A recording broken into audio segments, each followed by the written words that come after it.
এবারের ঈদের মেনুতে চিকেন দিয়ে তৈরি করে নিতে পারেন দারুণ মজার এই চিকেন মালাই কোফতা।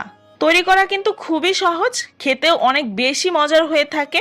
সাদা ভাত কিংবা পোলাওয়ের সাথে সার্ভ করতে পারেন।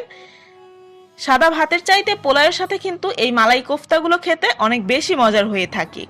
আসসালামু আলাইকুম everyone, welcome back to my channel. আশা করছি আজকের এই দারুণ মজার চিকেন মালাই কোফতার রেসিপিটা আপনাদের কাছে ভালো লাগবে। আজকের রেসিপির জন্য আমি এখানে চিকেনগুলোকে এরকম ছোট ছোট টুকরো করে নিয়েছি, আর এখানে 2 কাপের মতো চিকেন কিউব আছে।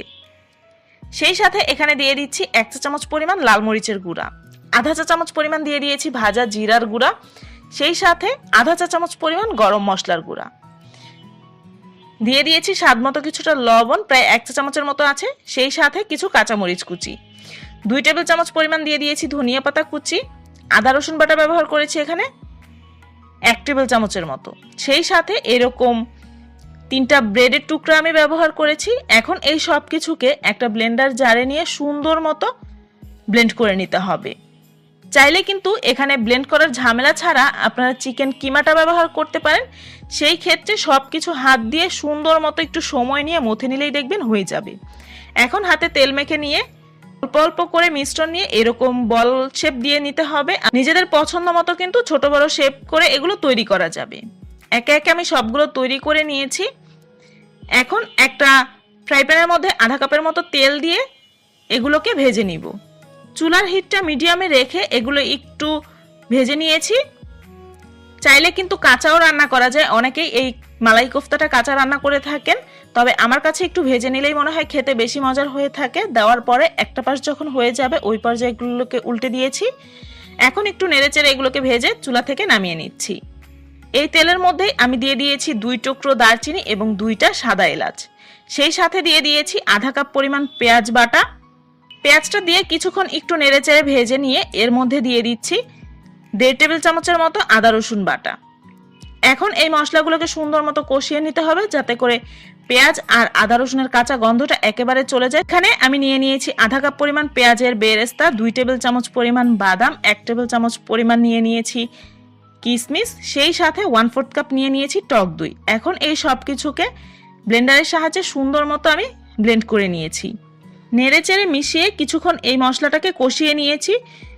মশলাটা থেকে যখন এরকম তেল ছেড়ে দিয়েছে আর মশলাটা যাতে পুড়ে না যায়, তাই ব্লেন্ডারের জারটা ধুয়েই আমি একটু পানি দিয়ে দিয়েছি মশলাটাকে আরও কিছুক্ষণ কষিয়ে নেওয়ার জন্য। মশলাটাকে একটু সুন্দর মতো কষিয়ে নিলে কিন্তু এই মালাই কোফতার রেসিপিটা অনেক বেশি মজার হয়ে থাকে। আধা চা চামচের মতো দিয়ে দিয়েছি লবণ, সেই সাথে আধা চা চামচ পরিমাণ লাল মরিচের গুঁড়া এবং আধা চা চামচ পরিমাণ গরম মশলার গুঁড়া।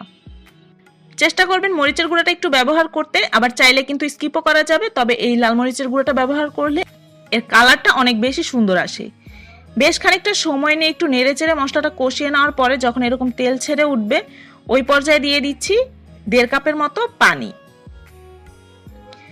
ঝোলটা যখন ফুটতে শুরু করবে ওই পর্যায়ে সেই আগে থেকে ভেজে রাখা কোফতাগুলো দিয়ে দিচ্ছি, সেই সাথে 3-4টার মতো আস্ত কাঁচামরিচ এখানে ব্যবহার করেছি।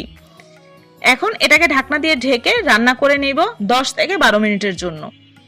আর মাঝে কিন্তু আমি একবার ঢাকনা তুলে একটু উল্টে পাল্টে দিয়েছিলাম।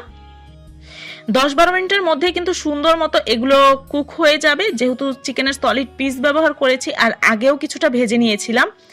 এখন এর মধ্যে দিয়ে দিচ্ছি 1/4 কাপ পরিমাণ ডানো ক্রিম, তবে হাতের কাছে ডানো ক্রিমটা না থাকলে দুধের সর ব্লেন্ড করে নিয়েও কিন্তু এখানে ব্যবহার করা যাবে। এখন নেড়েচেড়ে মিশিয়ে 1-2 মিনিটের মতো একটু রান্না করে এটাকে চুলা থেকে নামিয়ে নিচ্ছি। এখন এটা পরিবেশনের পালা। এই মালাই কোফতাগুলো দেখতে যতটা ইয়াম্মি, খেতেও কিন্তু অনেক বেশি মজার। এবারে ঈদের দিন অথবা ঈদের পরে অতিথি আপ্যায়নে কিন্তু আপনারা চাইলে এই রেসিপিটা রাখতে পারেন। এই রেসিপিটা তৈরি করার পরে কেউ হতাশ হবে না, এইটুকু বলতে পারি। খেতে কিন্তু অনেক বেশি মজার হয়ে থাকে। আশা করছি আজকের রেসিপিটা আপনাদের কাছে ভালো লেগেছে। যদি ভালো লেগে থাকে ভিডিওতে একটি লাইক দিয়ে ফ্রেন্ডস এন্ড ফ্যামিলির সাথে আমার আজকের রেসিপিটা শেয়ার করবেন। আমার চ্যানেলটা যদি এখনো সাবস্ক্রাইব করে না থাকেন তাহলে প্লিজ আমার চ্যানেলটা সাবস্ক্রাইব করবেন। সবাই খুব বেশি ভালো থাকবেন। আল্লাহ হাফেজ।